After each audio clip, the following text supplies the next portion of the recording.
Hey, let's talk about counting, but not that kind of counting that you learned as a baby. Let's talk about the principles of counting as they relate to probabilities. Welcome to My Finance Teacher, and today we're going to have a look at three useful formulas for counting as those relate to probabilities. First, let's step back a little bit to the concepts of probabilities. Let's start with experiments, some sort of a process that leads to a random outcome. Here are a couple of examples of experiments: tossing a coin, for example, or throwing a six-sided die. Clearly, an outcome of the first experiment is either a head or a tail coming up. There are only these two outcomes available as a result of the first experiment. As a result of the second experiment, we can have only six outcomes coming up, as one of only six sides of this die showing up the number. This is what we actually call counting in relation to probabilities. We count how many outcomes are there within the given experiment. These two examples are relatively easy. In the first example, we have only two outcomes. We can count up to only two outcomes, either a head or a tail coming up. And in the second experiment, we have only six outcomes. So far so good, but what if we change the example of the experiment into tossing a coin two times? Let's count all the possible outcomes in that case. We could have either two heads, a head and then a tail and then a head, or two tails. In this case, we can count four outcomes.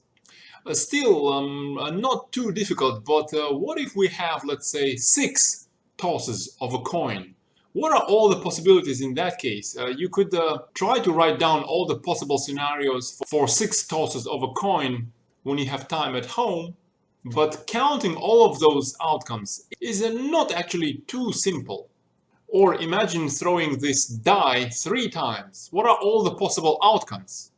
Some of them could be numbers 3, then 5, then 2 coming up. Or another outcome could be numbers 1, then 4, and then number 6 coming up. These are only two out of how many possible outcomes? Try to count them all. And this is the type of counting that we're going to cover in relation to probabilities in this video. To help us do some of the tricky counting, we will use these three formulas: the multiplication formula, the permutation formula, and the combination formula. And for the start, let's jump into the details of the multiplication formula. But don't confuse this with the multiplication rule for probabilities that we talked about in one of the recent videos. So the multiplication formula says that if there are m ways of doing one thing, let's say doing x, and n ways of doing another thing, let's say doing y, then there are m multiplied by n ways of doing both of those things, x and y. So the total number of arrangements of the ways of doing x and y is m multiplied by n. Let's have a look at an example to make all of this gibberish a little bit more clear. Let's say you are considering to buy a car, and there are a couple of choices in relation to the car. X is, let's say, choosing the shape of the car, which can either be a cabrio, a two-door coupe, a two-door coupe, or a four-door sedan. And another thing to choose about the car is whether you want to have wheel covers or not. Talking about counting, can you count how many possible outcomes are for the final car choice? In this case, it's not extremely difficult because you can simply imagine each of these car shapes, either with or without wheel covers. Again, in this particular case, perhaps especially if you are interested in cars, it's not extremely difficult to imagine all the possibilities. You can have three body shapes, a cabrio, a coupe, or a sedan, and each of these body shapes can either be with or without wheel covers, which gives you, in this case, only six outcomes. So perhaps you don't really have to use this multiplication formula too much to count the number of outcomes. But what if you had a slightly more complex example? What if instead you had 8 different models to choose from, and for each you could have 6 different wheel options? Here's where the formula could be a little bit handy, because it could be a little bit tedious to imagine and count all of the possibilities. In this second example, we have 8 different models and multiplied by 6 different wheel options, giving us 48 possible outcomes. So I hope this is so far so good for 2 different actions, choosing X and choosing Y. And actually this multiplication formula can also be extended to more than 2 things. For example, if you are choosing between 4 different models, and between 3 different colors, and between a couple of different car stereo options, you can extend the multiplication formula to 3 things. Let's call the choice of models M, choice of colors N, and choice of stereos P. You can extend the formula into the multiplication of all of those numbers, giving you a total number of outcomes equaling 24. Next, let's move on to our second counting formula, which is permutations. Permutations shows how many arrangements are there of some given number of objects, let's say R objects, when you select them from a single group of a given number of possible objects within the group, let's say n number of possible objects in the group.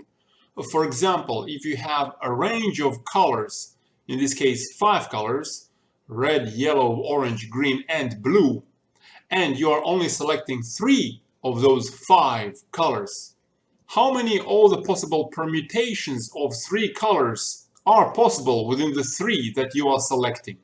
So in this example, R is equal to 3 and N is equal to 5. One of these permutations could be blue, orange, and yellow. A second permutation could be yellow, red, and green. A third could be red, yellow, and green. Fourth could be blue, yellow, orange, and so on, of which there would be many. But what you want to notice here is that the first and the fourth permutations actually include the same 3 colors, but the arrangement is slightly different. Same with the second and third permutations, which do include the same colors in different arrangements. Where for permutations, we actually count each of those different arrangements. And counting each of these arrangements, counting each of these different permutations, even of the same 3 colors, can be done using this formula. Number of permutations of R objects out of the group of N objects is equal to the factorial N divided by the factorial of the difference between N and R. In our example, R is equal to 3, N is equal to 5. In Excel, you can calculate factorial by using this formula: equals, fact, open the brackets, and just enter the number. In this case, N is equal to 5. And let's calculate the factorial of the difference between N and R. The factorial of 2 is only 2. And to plug the numbers into our formula, we'll get the number of permutations equal to 60. Now let's have another example where perhaps our R is equal to our N.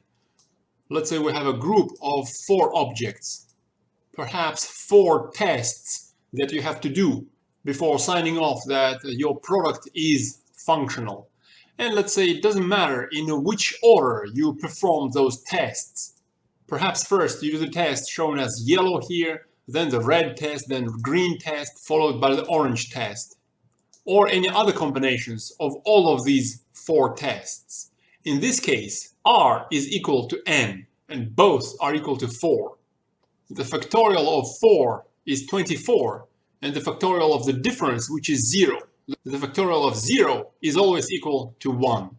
So in this case, the number of permutations of all of these 4 tests is 24.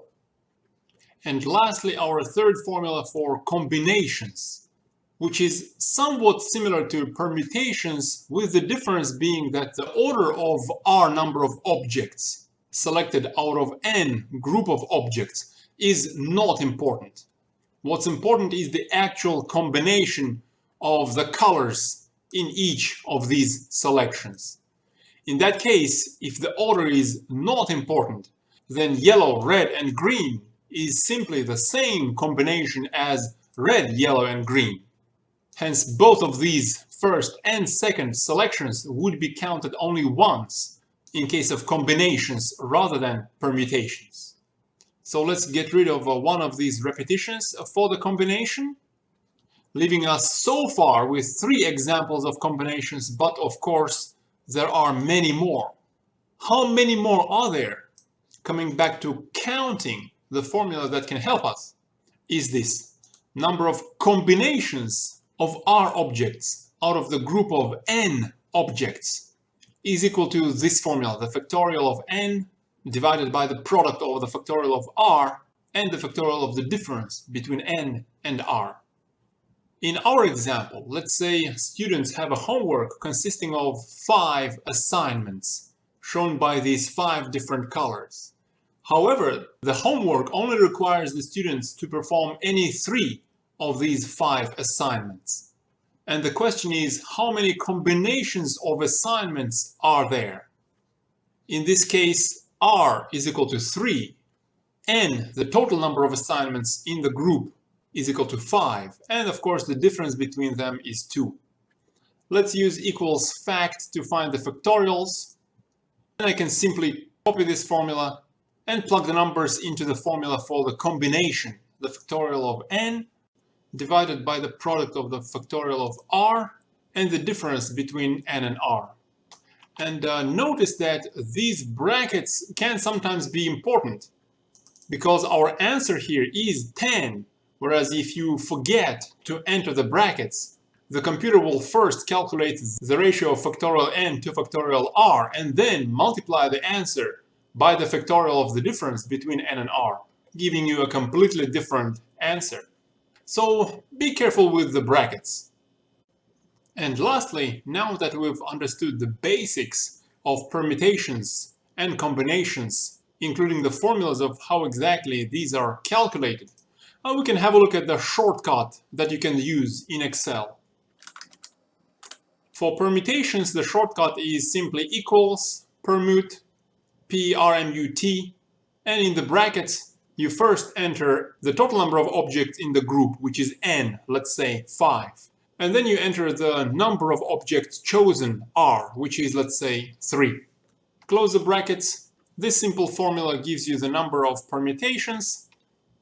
And similarly equals combin, where in the brackets you first enter your n, followed by your R after a comma. Gives you the answer for combinations of 3 objects selected out of 5, where number of combinations is always less than the number of permutations, because the order or the sequence of objects within the selection is irrelevant for combinations, which eliminates a lot of the arrangements of those objects. And these are all the basics of counting we covered today. I hope it's been useful. If you like the content, I would appreciate it if you hit that like button and share the video with your friends. Good luck on your tests, and bye-bye.